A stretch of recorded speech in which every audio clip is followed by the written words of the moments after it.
Hey everyone, in this video we will see how to fix McDonald's app stuck in breakfast, switch menu and region sync solution. Fix 1. Clear your cart. You just have to open your McDonald's app and tap on the cart or basket icon at the bottom right and look for any breakfast item in the cart.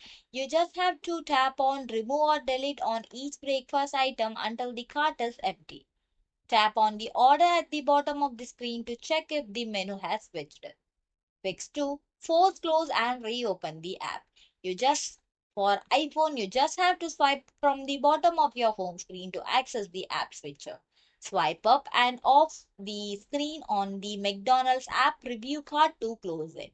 Then you have to tap the McDonald's app icon to reopen the app. For Android, open your phone setting, then tap on apps or application, then select McDonald's from the list and tap on force stop. Then you have to reopen the McDonald's app. Fix 3. Clear app cache. For Android, open your setting, then app or application, then select McDonald's. Then tap on storage and tap on clear cache. You just have to reopen the app and test it again.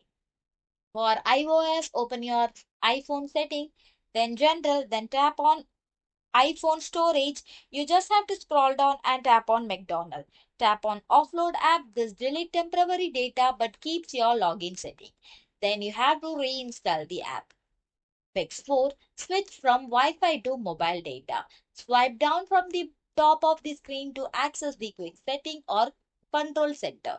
You just have to turn off the Wi-Fi and turn on the mobile data. Close the McDonald's app and reopen the app using your cellular data. Fix 5. Force a location refresh. Tap on the order icon at the bottom of the screen. Tap on the location banner at the top of the map screen. Type your current zip code or address. Select your specific restaurant location from the map list. You have to select the location to retrieve the live real-time menu for that store. Thanks for watching.